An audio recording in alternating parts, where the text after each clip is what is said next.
An essential part of Stardew Valley is the shipping bin, a place where you can dump absolutely anything into and the local mayor will swing by and turn it into that hard-earned gold. But what if we were only able to ship items in the order they come in the shipping collection? For this challenge, I'll only be able to sell items that fall into the shipping collection, so that means no fish or no minerals. Once I unlock an item, I'll be able to sell as much of that item as possible. I would never have predicted the struggles of such a challenge and how difficult this was actually going to be. So join me over the next 2 Stardew Valley years to try and beat this challenge. Before I begin, I would like to shout out Gvendolynn and her attempt for this challenge, and it was such a fun idea I just had to try it out for myself. The link to her video will be listed in the description.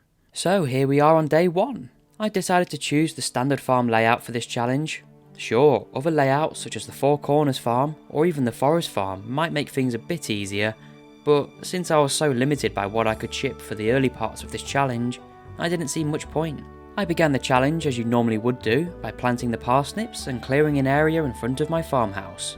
The first items on the shipping list were the spring forageables. The first one in line was the horseradish, which I found in the mountains alongside a leek and dandelion, only leaving the daffodil. In the cindersap forest, I came along the final piece of spring forage, along with some spring onions, which I wouldn't actually be able to ship for a long while. I chose to keep the forageables and not ship them straight away, and overnight I made it to level 1 foraging. Ever since researching this challenge, one thing was certain, that gold was going to be an issue.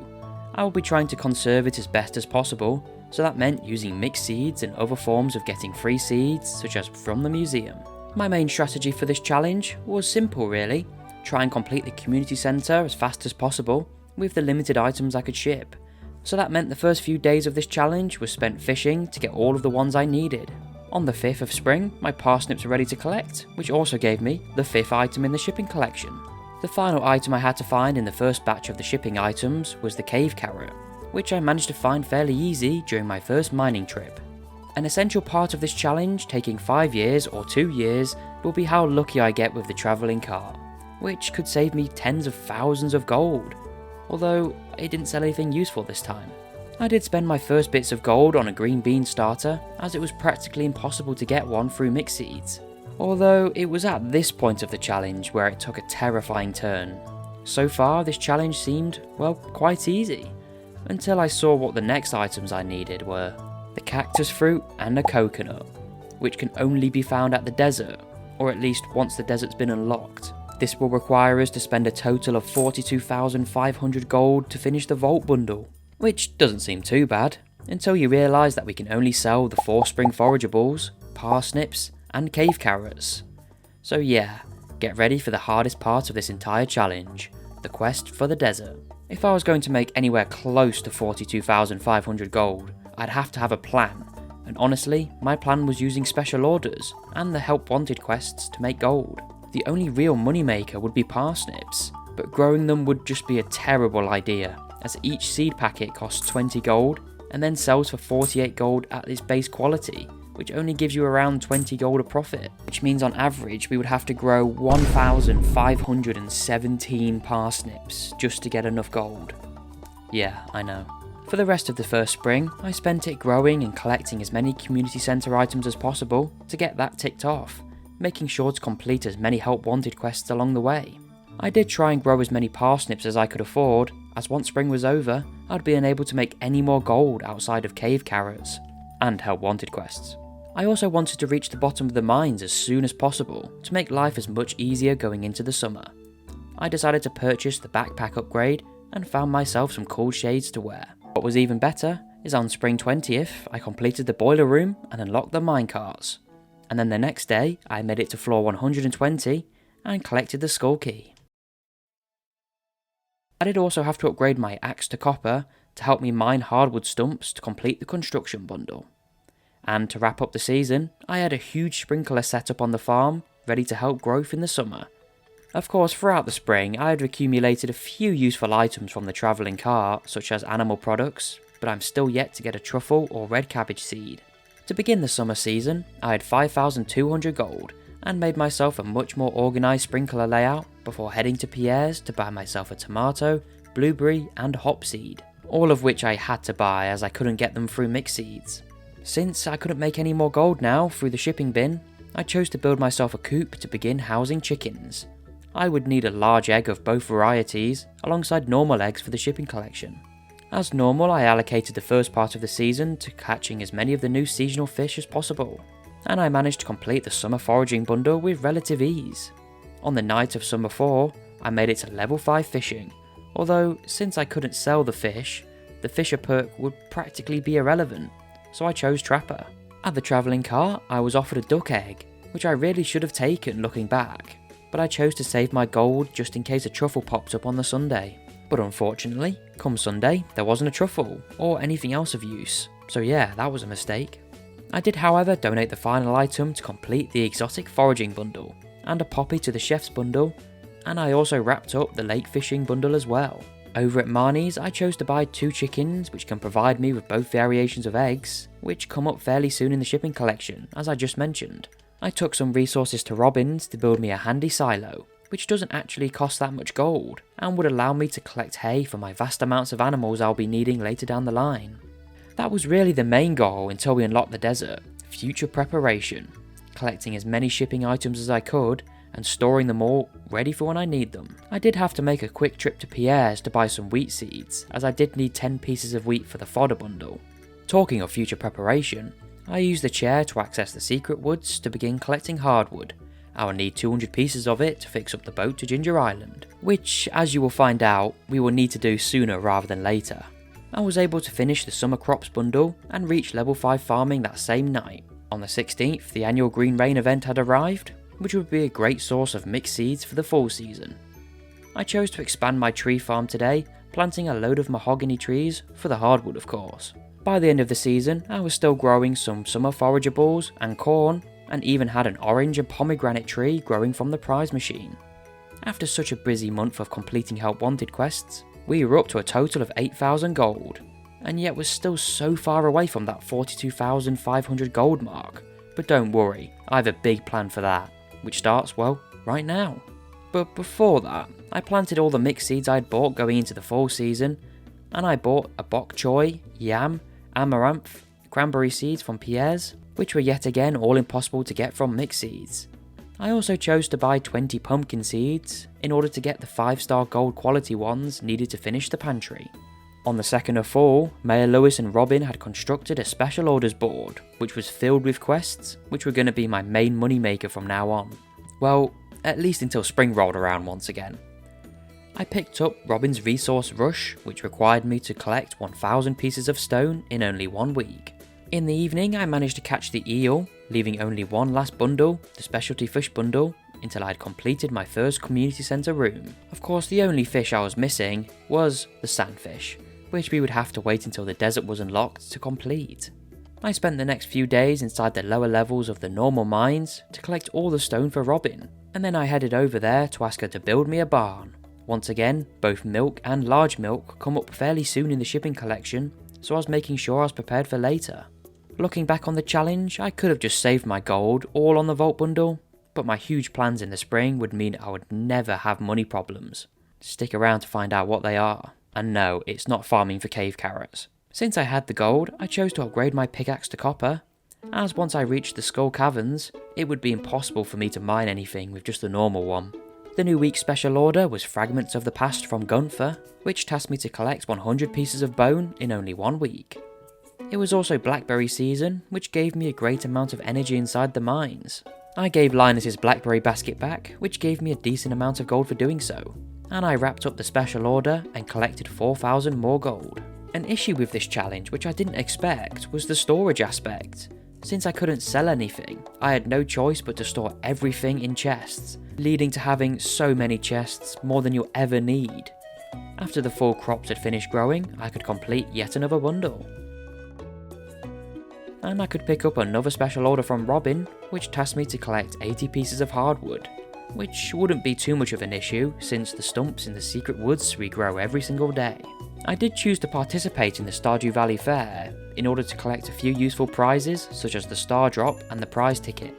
I'm still checking the travelling carts every single week, hoping for a truffle or red cabbage, although the reason I haven't been mentioning them is because they were garbage. That was until the 26th of fall, which sold a sandfish for a fairly cheap price, so I just couldn't resist picking it up, which meant now I could complete the fish tank bundle inside the community centre.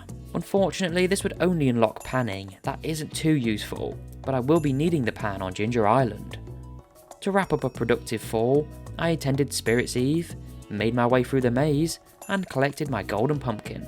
So the winter is here, and to be honest is one of the most boring seasons in this challenge, so we won't stick around for too long. Coming out of the fall season, we're on 7,000 gold, and my main goal of this season is to finish up the community centre and prepare for the upcoming spring. My big plan for the spring is to cover my farm with sprinklers and plant a crazy amount of parsnips, which I can ship off to make enough gold to afford the vault bundle, and anything else I wanted in the future. As always, I managed to find Krobus inside the small bush by the playground and collected the magnifying glass. I was then able to wrap up the crafts room by donating the rest of the winter forage. This will unlock the quarry, which is quite useful. I wasn't wasting any time before laying out the new area for the sprinklers to go. This time, I'm using quality ones. The travelling cart did sell some useful items today, such as the duck feather, although I did manage to get one fairly early on in the challenge. Throughout the season, I was completing yet more special orders and as many help wanted quests as possible, managing to reach 14,000 gold around winter 12. The quarry had been unlocked for a while now, and I'd finally made my way through it to collect the golden scythe. I chose to buy some goat's cheese from the travelling cart today, since that would allow me to finish the artisan bundle, leaving only one bundle until the pantry was complete. The pantry was going to be quite important in this challenge because it unlocks the greenhouse. This allows me to plant any crops I had missed, any season, at any time. By the end of the season, this was the giant sprinkler layout ready for the new season, and even though I didn't get a red cabbage seed, it wouldn't be too bad as Pierre would now sell it as we're in year 2. Kent was at my door this morning letting me know that he's moving back into town, which signalled the start of the second year in the valley. And there was no time to waste. I wasn't going to have another boring year like last one. I went straight to clearing the debris that had formed overnight and began hoeing the land ready for a load of parsnips. At Pierre's I picked up 360 seeds, which I didn't choose to water today as there was just so many of them. I let the sprinklers do that in the morning. So that's exactly how I spent the majority of the spring season, planting and harvesting more parsnips and shipping them for gold. I chose to pick up a special order which required me to ship 100 green beans, which I did try and plant, until I realised that I couldn't ship green beans, so that was stupid. Lucky for me, the travelling cart finally sold a red cabbage, which meant I could finish the dye bundle and receive a seed maker. By the 15th of spring, we were up to 23,000 gold, and then by the 18th, I received a large egg and a large milk from my animals to complete the pantry, unlocking the greenhouse. I chose to buy a caviar from the travelling cart as well, since it was an item I needed to ship, and would be one of the more challenging ones to get hold of, as I would need sturgeon roe, which would require either building a fish pond, or getting lucky with roe after reading Jewels of the Sea. Inside the greenhouse I chose to grow some crops that I'll be needing later, such as the strawberry and 2 sweet gemberries. 1 sweet gemberry for shipping, and the other for the star drop in the secret woods. Probably for the first time ever, I used the cookout kit to make mackie roll, which would save me upgrading the house. I'm sure Pierre won't mind me just leaving this here. Later. But finally, after a long time of planting and collecting parsnips, I finally had enough gold to finish the vault bundle, which would open up the entire rest of the challenge. Or that is what I thought. I did decide to spend the rest of my gold on even more parsnip seeds, since I still had the time for at least one more harvest before the summer season. I gave the wizard the prismatic jelly, giving me 5,000 gold, which 500 of I'd need to get a bus ticket. So I got my inventory ready, filled with bombs and food, ready to tackle the skull caverns. Just before that, I stopped at the desert trader to trade some omni geodes for some warp totems, and spicy eels and triple shot espressos. But more importantly, I managed to find the coconut and cactus fruit, which would finally allow me to progress in the shipping collection. Whilst I was here, I chose to tackle the skull caverns a little bit, and luckily I found a dinosaur floor on floor 21, and I got 1 dinosaur egg, which would be a great find as it would save me searching for one later. And to be honest, there was no better feeling getting back home and shipping off the coconut and cactus fruit, finally. But to be honest, that was only the beginning of our struggles. The next item in the shipping collection was the banana. Yep, already. This meant I had to travel to Ginger Island, find myself a banana tree, before I could continue, which will probably be even harder than the quest for the desert. I was going to need the gold going forward into the summer season, so I spent every ounce of gold I had on more parsnip seeds, which I could continue to plant inside the greenhouse, giving me at least a little bit of gold going into the rest of the year. For the summer season, I planted a full field of summer forageables since I didn't have any gold for anything else. To reach Ginger Island, I would have to fix up the old boat back in Willie's shop, but you can only access it after the community centre is restored. But the only item I was still missing was a truffle, which meant we either had to get a deluxe barn and then buy a pig, or just hope the travelling cart would give me one. But to be honest, I just had to wait for the travelling cart. There was no way I could afford to get all of those upgrades. Whilst I was waiting for the travelling cart to sell me a truffle, I continued to collect even more items ready to ship once the shipping collection opened up, and I continued to check the cart every Friday and Sunday. Around the middle of the summer, I had a fully upgraded coop with the relevant animals levelling up inside to give me the correct items I needed to ship. Mainly rabbits for the rabbit's feet, and ducks for the duck egg and the duck feather. On the 26th of summer, it must have been my lucky day, as I collected a rabbit's foot inside the coop, and the travelling cart sold me a truffle, which meant I could donate it to the community centre and fully complete it. This meant that Willie will show me around his boat in the morning. That was when I remembered I needed 5 iridium bars to repair the boat as well, and I hadn't even been back to the Skull Caverns since the first time I went there. So I got all of my gear ready, and after a giant run in the Skull Caverns, I had enough iridium ore. And I actually did manage to get quite far down, all the way to floor 58. Whilst I was here, I found a prismatic shard, that I returned to the desert to receive the Galaxy Sword, just in time for Ginger Island. I did make sure to check whether I needed a prismatic shard to ship, but don't worry, you don't. So, the fall had arrived, but I had one goal in mind: repair the boat, which is exactly what I did. So that meant in the morning, I could travel to Ginger Island and begin the hunt for the banana. I prepared my inventory with the usual island resources, such as the seeds for the Gorman frog, slingshot for the golden walnut, and a bomb to free Professor Snail. I would actually need access to Mr. Key's walnut room later on for some shipping items. This meant I would have to collect at least 100 golden walnuts whilst I'm here as well. Once I arrived, I did the usual golden walnut collecting, and I managed to unlock the island farm, where I planted the seeds, and picked up the war memento from the strange lady, which I could take back home with me to get even more golden walnuts. Quite annoyingly, there are only a few ways to get a banana sapling. One way is from golden coconuts, another by trading 5 dragon teeth at the island trader, or completing the giant animal bones in Professor Snail's field office. I did try my luck at the memory puzzle to get some more golden walnuts, but you lot know how much I hate this, so I just left immediately. Back home, I began trading the items to receive the pirate's locket from Willie, which gave me even more golden walnuts. For the first time, I ventured into the volcano, where I managed to find my first dragon tooth, and funnily enough, you don't actually need to ship it.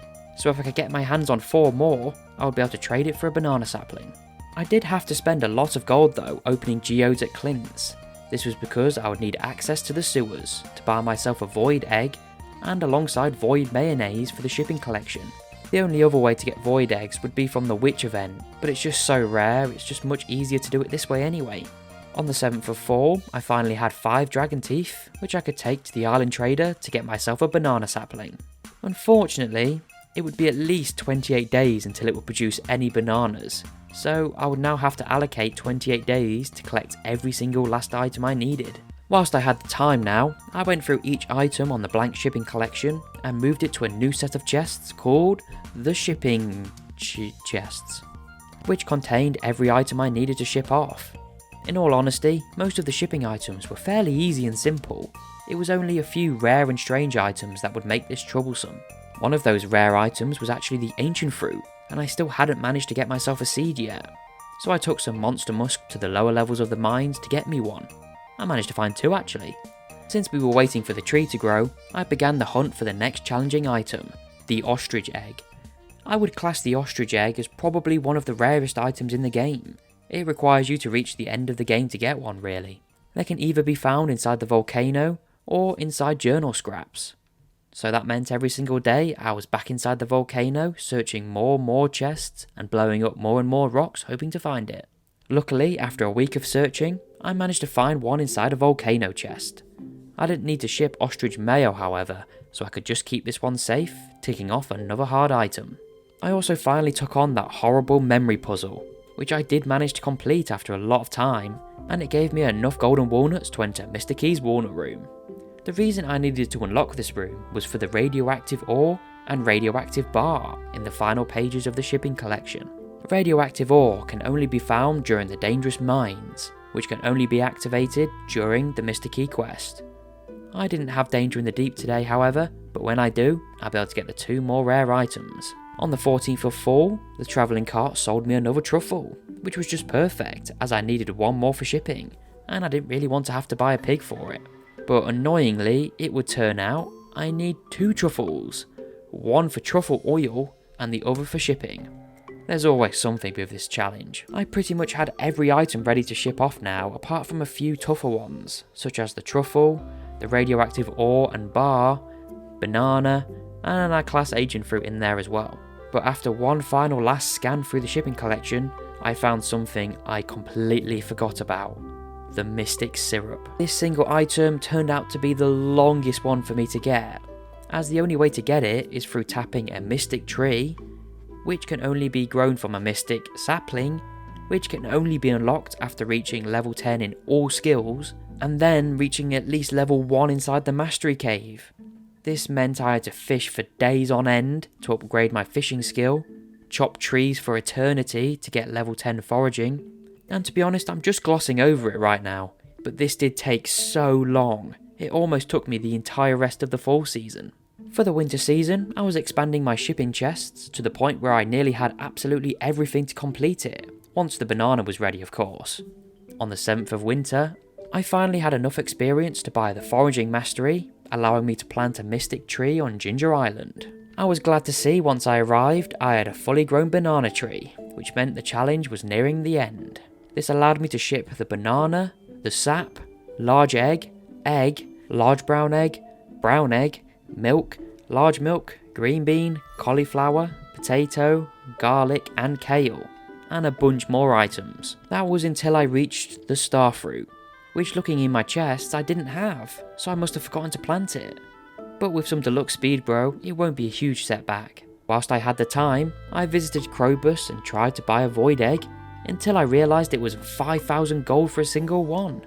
But since I could now ship a lot more items, including eggs, which just look at this, I had a load stored up, I made way more than enough gold to buy some tomorrow. This was how the shipping collection looks so far. We're nearly halfway through page 1. I was actually missing the large goat milk, so I headed to Robin's to upgrade the barn once again to start housing some goats. And on the 18th, the starfruit was ready to collect, which allowed me to ship a load more items. This allowed me to complete the entire page 1, and then just under half of page 2.